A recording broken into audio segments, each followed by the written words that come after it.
Good morning. The time is now 10:30 a.m. and we will begin this webinar. This webinar is hosted by the Ohio Facilities Construction Commission. This webinar is being recorded and will be made available later. The Ohio School Design Manual, which is more commonly known as the OSDM, was first written in 1997 and has been updated annually since then. The OSDM is a set of guidelines and requirements for the equitable design of state-supported school construction in the state of Ohio. In 2024, the OSDM underwent a comprehensive update which changed how people use the manual. Now it has been close to 1 year with the new look manual. We would like to take stock and ask some simple questions like, how is it working? What is working well? And of course, what is not working well? Our agenda for today is a quick reminder of what the OSDM used to be, a summary of listening sessions, and a short overview of updates incorporated into the 2024 OSDM. For most of our time today, it is devoted to listen to you and your feedback about using the OSDM. If you have never used the OSDM before, you are welcome to listen and join in. However, this webinar and presentation is geared towards users of the OSDM who have had experience using it. We are well represented with staff from the OFCC in this webinar today. However, my name is Joseph McNeil.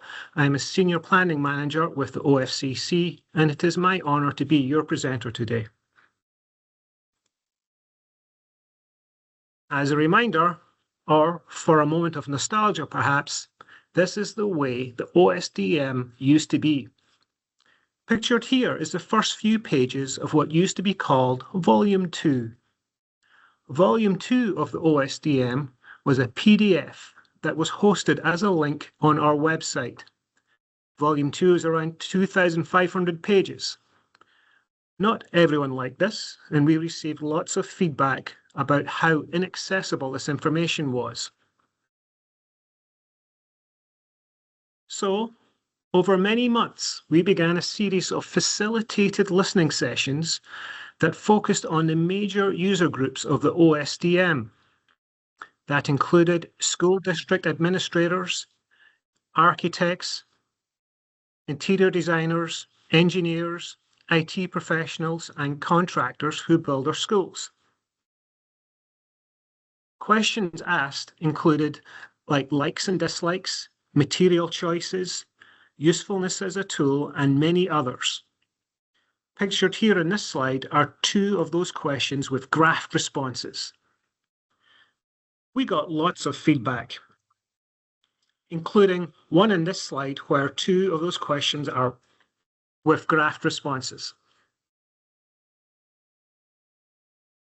One of the striking pieces of reoccurring feedback from multiple sources is that Ohioans, including those with advanced degrees, often needed an architect to explain what is in the OSDM. We knew we needed to do better.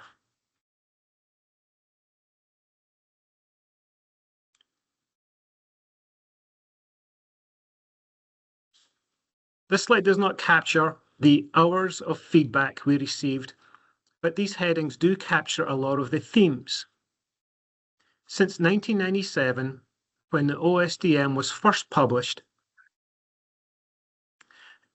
in general, how we access information has changed.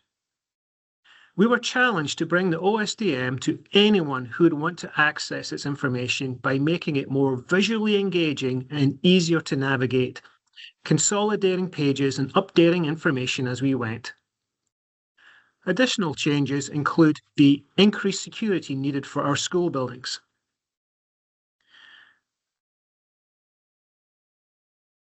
There was not a corner of the OSDM that was not touched. Several chapters, such as Chapter 4, 5, and 6, were condensed into one. New chapters were introduced, such as Chapter 4, Security, or Chapter 6, Career Tech Spaceplates.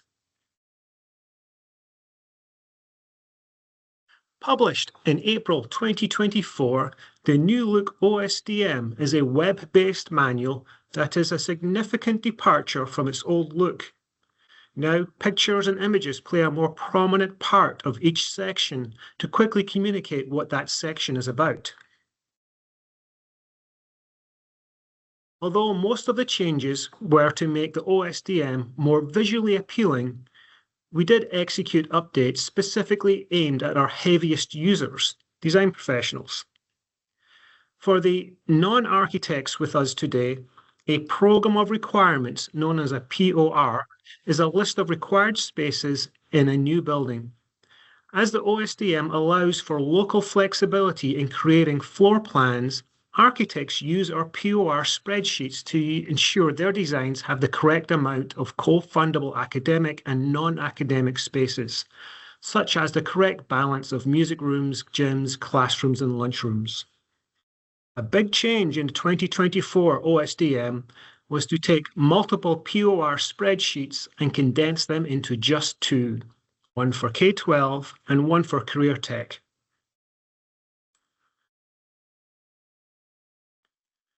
This slide shows something new and something more accessible.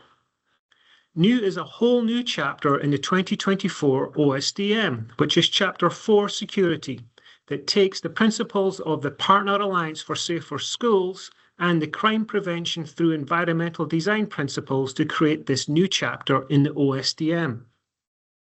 Space plates are one of the most used parts of the OSDM. These are 1 or 2 page plans that summarize the necessary components of common spaces within a school. The space plates are not necessarily new, but how that information is presented is.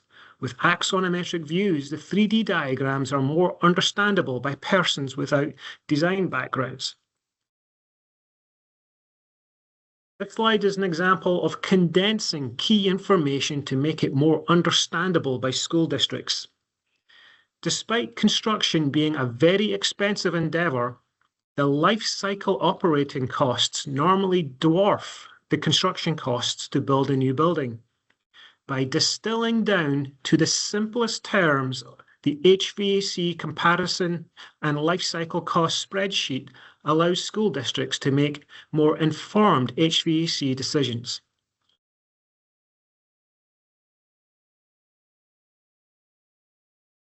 So, as I mentioned, that was a very brief review of some of the changes to the 2024 OSDM.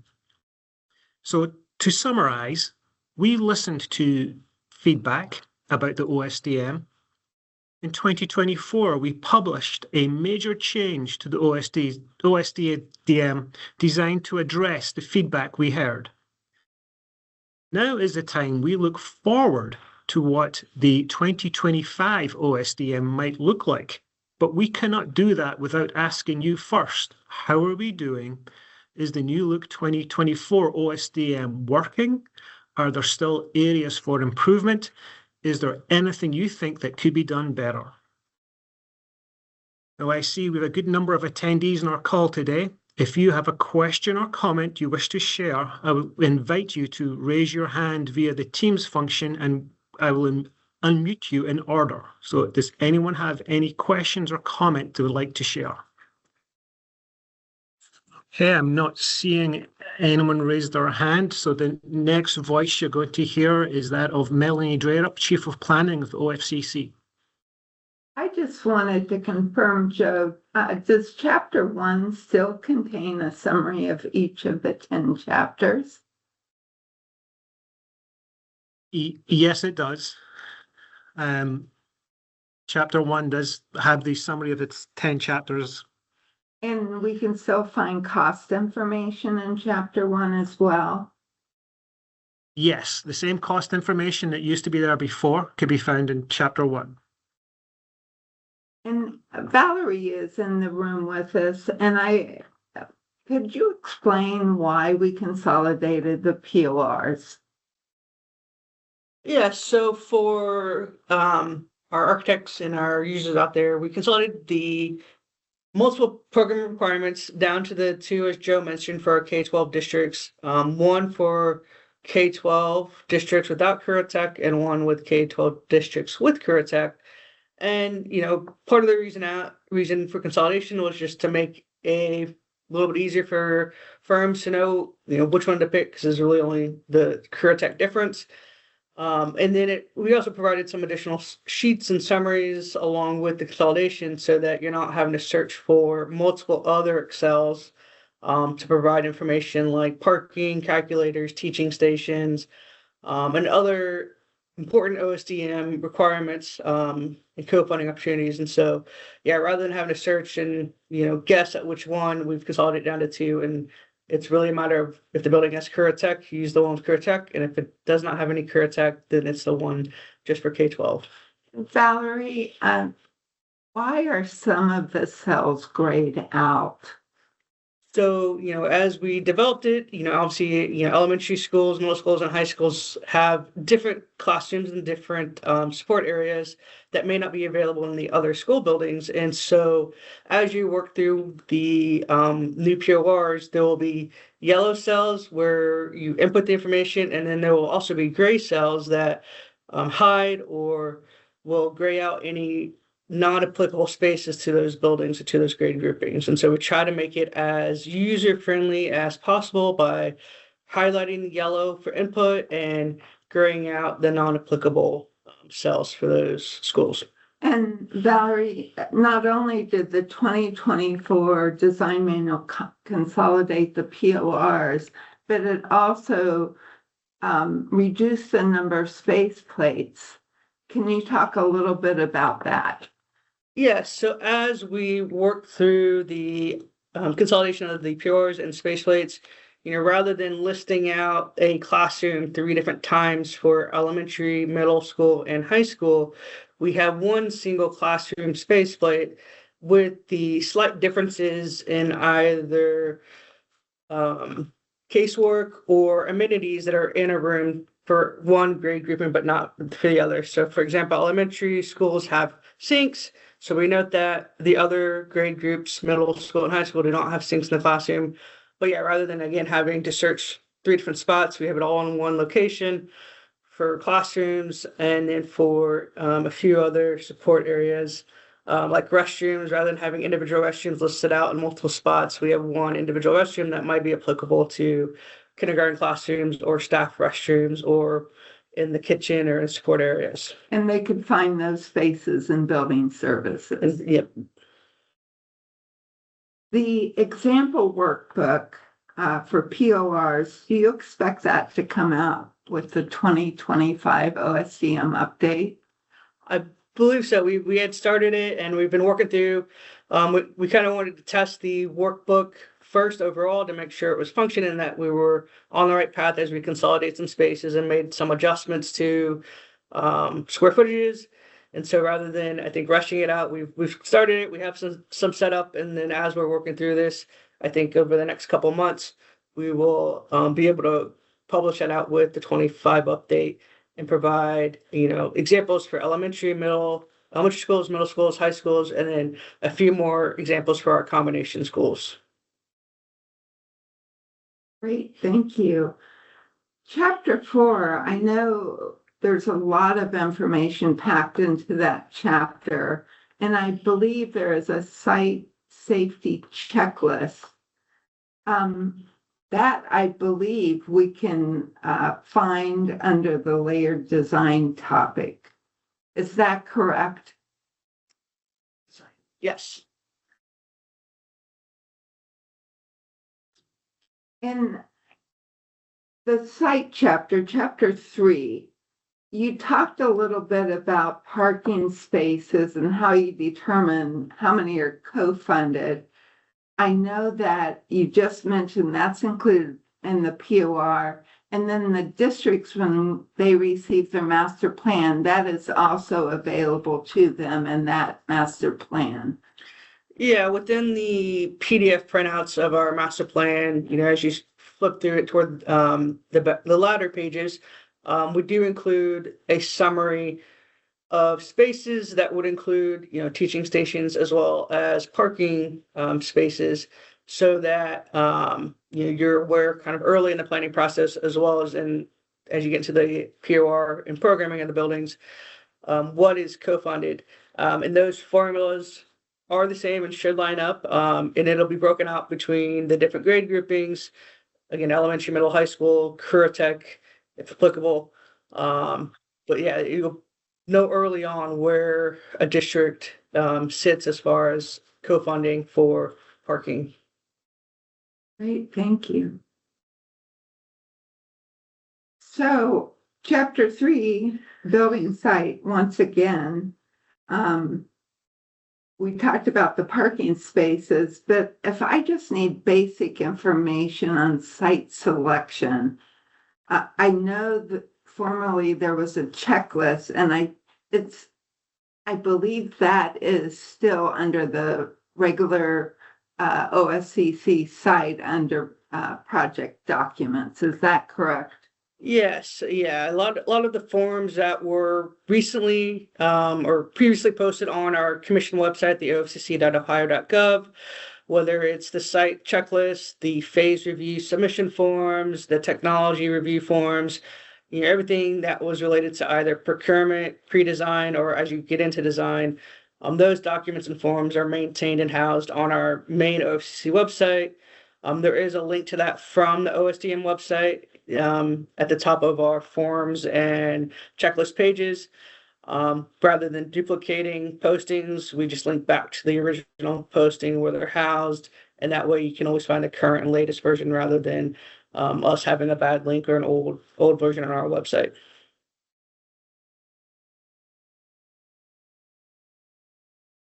I will throw it out to our attendees. If you would like to raise your hand and ask a question, please do so. Or if you would like, you could also type any questions into the chat.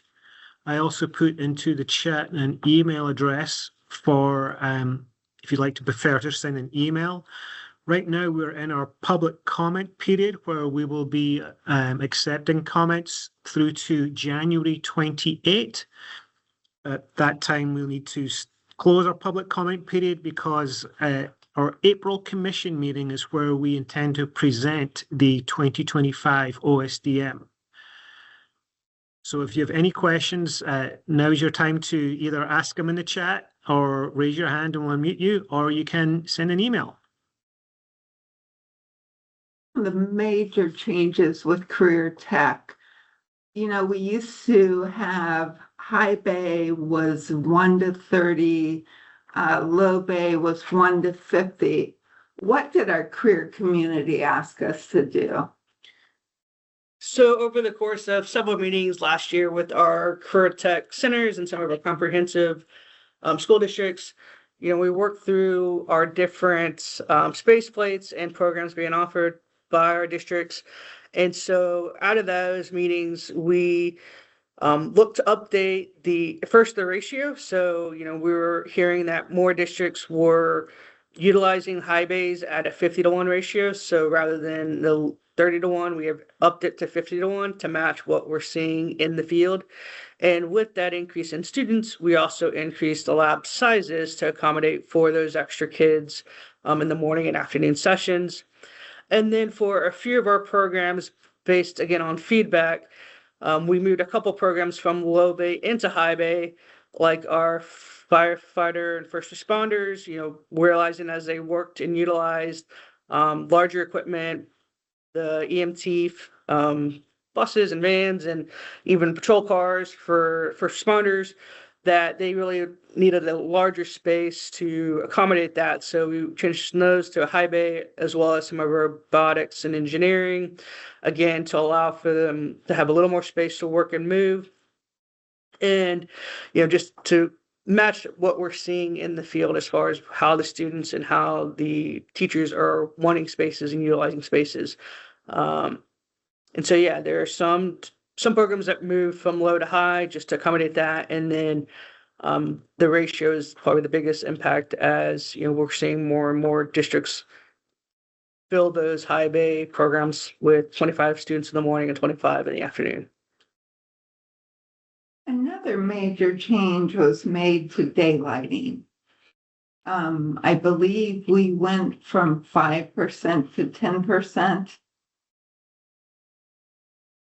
one of the environmental areas that seem to enhance learning amongst the students from various studies is daylighting, and windows also cost a lot of money in terms of our buildings. And so this to 2025 OSDM increased the daylighting percentage from 5% to 10%.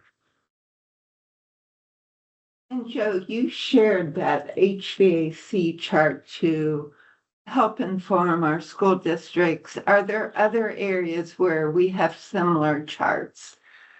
One of the great debates amongst interior designers and also school districts when building new schools is floor coverings. And so there are various approved floor coverings that are supported by the OSDM.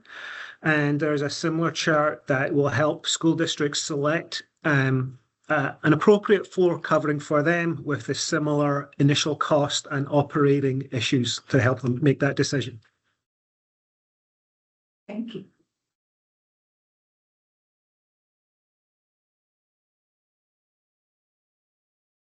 Well, I'd like to thank everyone for attending today. In